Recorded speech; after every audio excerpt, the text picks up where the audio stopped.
Hi, and welcome to the a16z podcast. I'm Hanne. We talk a lot on this podcast about disruption, but we don't talk as often about the flip side of that.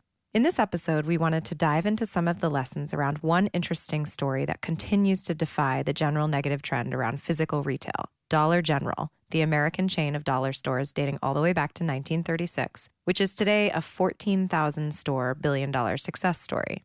In this conversation, a16z general partner Jeff Jordan and I chat with Cal Turner Jr., former CEO of Dollar General and the third generation in his family to run the business. The story behind Dollar General goes back to a farmer in the Depression with a third grade reading level, all the way up through from facing Chapter 11 to IPO and now a Fortune 300 company. We talk about the lessons of leadership and management we can learn from the success story, including the core principle that sustained the business through generations, the inspiration that actually began the dollar day, everyday pricing philosophy, the key turning points where the company had to reinvent itself, and what keeps Dollar General alive and thriving in the age of the big box store. I used to be CFO of the Disney stores in a prior life, so I'm pretty familiar with physical retail. And when I became a venture capitalist, I blogged a lot about how digital was going to have a huge negative impact on physical retail. And largely that has come true. And then sometimes you come against a counterexample like you. I remember when we just called it retail. Your baby is thriving in an environment where very few physical retailers are thriving. Dollar General has a market cap of about $28 billion, revenue over $20 billion. I don't think it is the best known retail concept in the world. And that's just a fascinating juxtaposition. That company has always been under the radar screen. When we went public in December of 1968, Wall Street didn't know what to do with Dollar General. We fit no category. You created a category. My dad indeed did that when he opened the first Dollar General store in 1955. We lived in this small town, and the company and the town and retailing were all just intermingled. Retailing invaded our family life. We had to pray for snow if Daddy was overstocked on overshoes. Or when we had to pray sometimes for the snow to melt if the customers couldn't get out and shop at Christmas time so that he could pay the banks off this year, because he was always strapped for capital and always struggling, but he knew the customer. The business actually, you described the roots as going all the way back to the Great Depression, right? The roots of the company go back to J.L. Turner, my grandfather. And J.L. Turner only had a third grade education. When he was 11, his father was tragically killed. And he had 3 younger siblings, and it was a heavily mortgaged farm. That doesn't sound like the beginnings of a Fortune 500 company now, does it? I love the way you described his perception of his third grade education in the book. You said it turned him into a great observer and a great student for the rest of his life. Basically, he never stopped learning from anybody else. And that is the makings of a good leader, that assumption that you should learn from others because everybody had something to teach him. I think it's only manager who says, I should teach everybody something. A real leader wants to learn, wants to ask different questions, grow and develop. It's so interesting. As organizations get bigger, the leader is less and less informed because people are intimidated to talk to them or they're not listening or whatever. For me, one of the biggest challenges was always really understanding the pulse of the customer, of the company, of the employees. And you had to do that by learning. Everybody tells the boss what he or she thinks the boss wants to hear.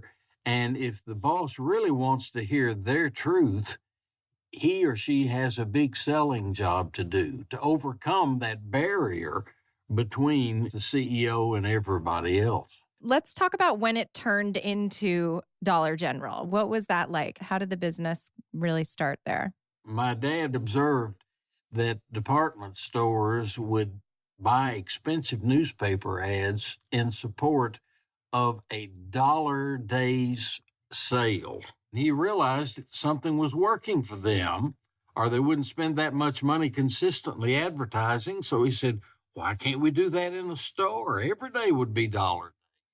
And he saw it as a way of simplifying retailing and of really broadcasting value to the customer, because it's easy to understand the value at this even price. It's easy to keep up with how much you're spending, and our struggling customers had to keep up with what they were spending even while they were in the store. And you could simplify keeping the books and checking out the customer. And he presented it to his management group, and every one of them had the same opinion. It will never work. That means it's a great idea. But he was determined to try it, and they put a Dollar General store where they had failed to see if it was really viable, and it proved to be indeed that. I think an important context is who your target customer is, because you said struggling customer. One of the interesting concepts I've experienced in my business career is it's so much easier to communicate when the investors use your product. You've got a concept that most of investors probably have never purchased in. Well, our stores are in all of those small rural communities throughout our country.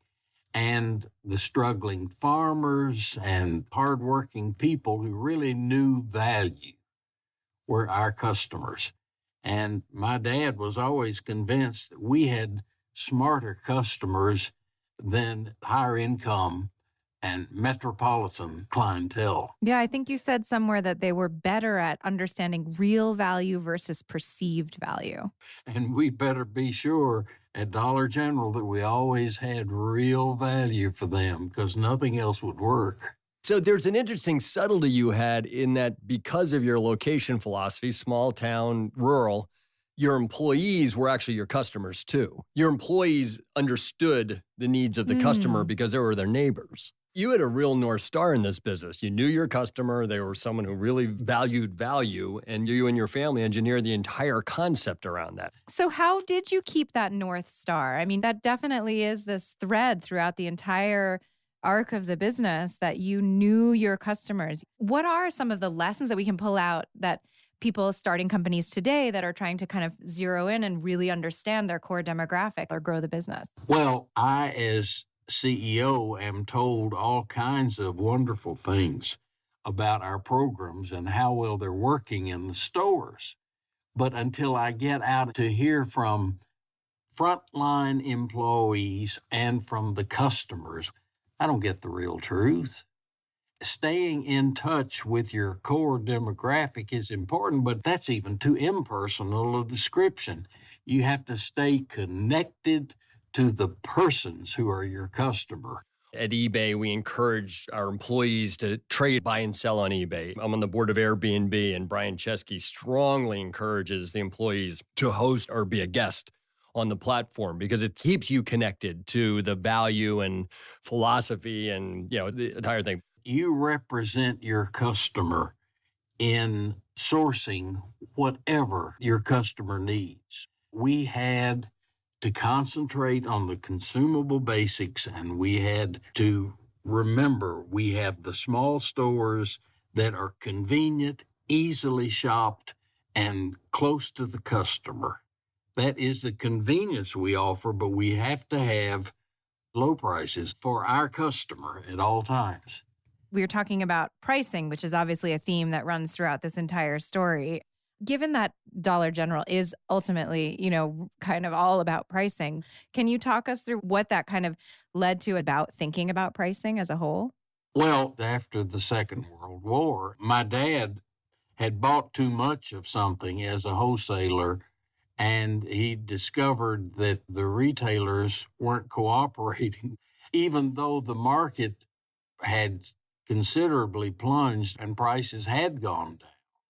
He couldn't talk retailers into getting with the market and lowering their price and buying more product. And he realized that he was not going to be able to succeed without being directly in touch with the customer. There's a real lesson in retailing there. The retailers who maintain that direct personal connection almost with customer are the ones who are going to succeed. Now, it is an interesting progression. He couldn't have been a retailer until he understood the wholesale distribution, but the wholesale for him was a limiter. So he went direct to consumer. Yes, exactly. Exactly. I don't think of it as keying on price so much as it does on the total value you offer your customer. What are you doing for the customer? What is the value your customer needs from you as a retailer? Pricing is an important part of that, but it's not all about price. You have to attain a certain threshold of quality. Our price doesn't matter to these Dollar General customers. Seems like all of the decisions almost flowed from that North Star that you kept, right in front of you. Well, yes. And I learned we could recruit smart employees from our customer base, and they can help us figure out this business with smart customers and smart employees. But it was also, even though you've been driven by this very clear understanding of your mission and your consumers, you went from everything from going public to thorny acquisitions to facing bankruptcy and now to bucking the overall retail trend. So what were the hard decisions that you made at those critical points that you felt turned it around? We redefined the business we were in. The management team said, look, we're not a retailer. We are a customer-driven distributor of consumable basics. The product is already distributed and it's out there close to the customer. So when the customer runs out of consumable basics, it's right there. We have pre-delivered. Now, even the Amazons of the world have to get it to the customer. Right, that pre-delivery is challenging. We already have it there. Yep. It's a model that works, and I see continuing to work. Is that what you described when you talked about the shift from your dad's buying habits as being one of the things that set you apart, where instead of studying the competition, he likened it to Christmas, where you don't know what you're going to get, now go sell it. And then in the 1970s, that there was some pushback there and the business model changed. Is that when you started thinking about it in this different way? Or how did that business model evolve? When we did strategic planning, I invited senior management to really be honest. And one of them said, well, I'll tell you something that's wrong with the company. You always quote your grandfather who says, if it's bought right, it's half sold. So look at all this half-sold inventory we're stuck with. We've got to work on the other half. We've got to have customer pull. What does the customer need? Your dad forces everything out to the stores because he knows what the customer needs, but he overbuys, and we really need to learn what the customer needs instead of opportunistic retailing. We need to develop some of that conventional retail skill of keeping stock because there are things the customer needs from us that your dad hadn't found a great opportunity to buy for. Well, that one challenge to me is what turned the company around. I mean, that's a management lesson in itself. And then you took that critique and you institutionalized it across a large, sprawling organization and such that your customer could rely on being in stock on the basic needs. And, it essentially flipped the merchandising philosophy on its head. Yes, it was flipped on its head. The hardest and toughest decision I ever had to make was the decision to fire my brother, who was the chief operating officer, and the company was really in trouble. We were on the verge of Chapter 11. And when you're in that situation and the CEO and the COO don't agree on action to be taken, action must be taken. I was really ticked off to have to make the decision of whether to tear the family and the company apart by firing my brother. With the benefit of hindsight, was it the right decision? It definitely was the right decision. My brother wound up liberated to be himself, and he had major success in his own right. and it's better than it would have been if we'd stayed in business together. I want to talk a little bit about technology because you talk about introducing computers into the company early on, and your dad was very resistant to that. What was that like watching the introduction of technology into a business like this, which was about basic people relationships and value? The processes of retailing are all enhanced by technology. The repetitive stuff you have to do, and indeed, my father's opportunistic way of considering himself to be a buying genius meant that he didn't need a computer to tell him what to buy. He already knew what to buy, nor would he be happy if the computer told him he'd made a bad buy. So we didn't get into technology for the merchandising or the customer side.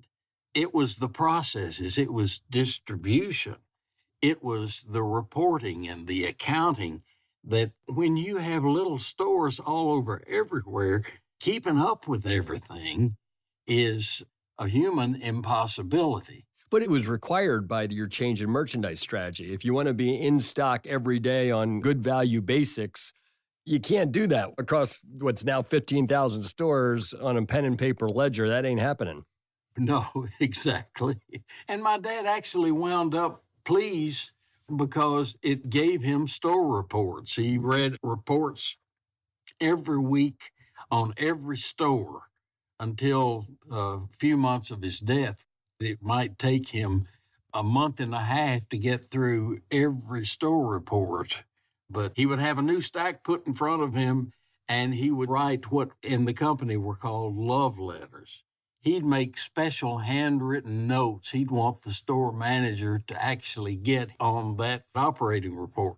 Jeff, how about this particular demographic? Are there technologies that you think will really transform or that need to come or that you've started to see for this particular customer base? Technology-wise, this customer base is starting to look like the rest of the world really quickly. The smartphone penetration is so ubiquitous out there now that the playing field has been leveled. Now, it's interesting that creates other opportunities. We're investors in OfferUp, and OfferUp's a concept that is a classified site for the trading, cleaning out your garage or buying something locally at a bargain that happens through a mobile phone. And so people who value deals and are willing to put a lot of time into getting a better deal, that was OfferUp's early core customer, and it's arguably probably the same customer.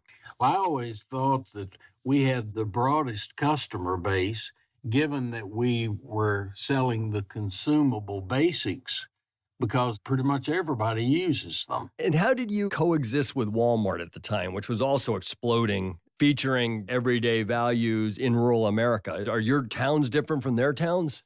No, we're in the same markets. In fact, our stores close to a Walmart seem to do better than our stores that weren't close to a Walmart. Oh, how interesting. Why? I remember years ago going through a Walmart supercenter with David Glass, the CEO of Walmart, and he talked about their store being a convenience store.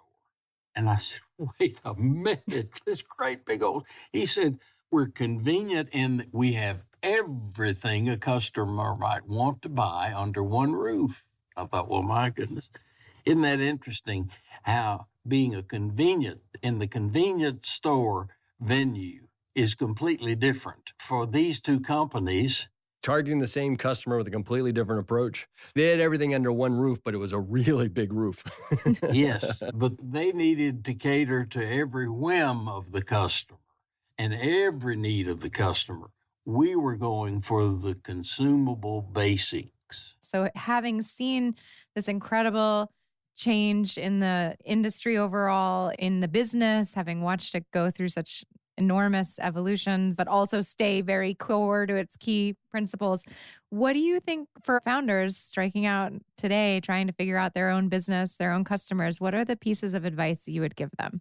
Stay connected with your customers and your employees who probably understand them better than you do. Don't build such bureaucracy that there are barriers between you and the customer.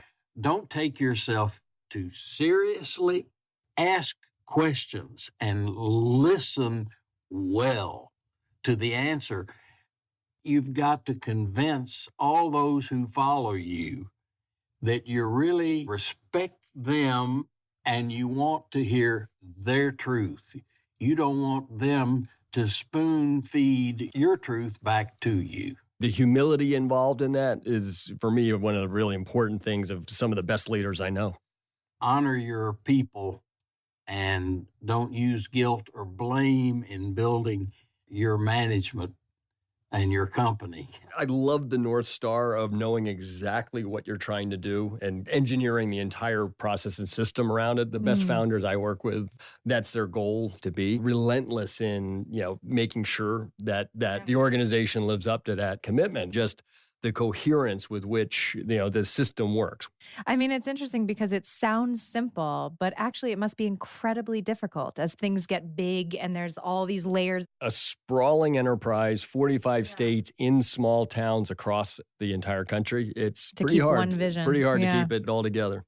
At the end of last year, 75% of the continental United States lived within 5 miles of a Dollar General store. And I think it'll be closer to 80%. Oh, boy. This year. Dollar General, Silicon Valley, here we come. Well, I don't think there's one by me. We need one.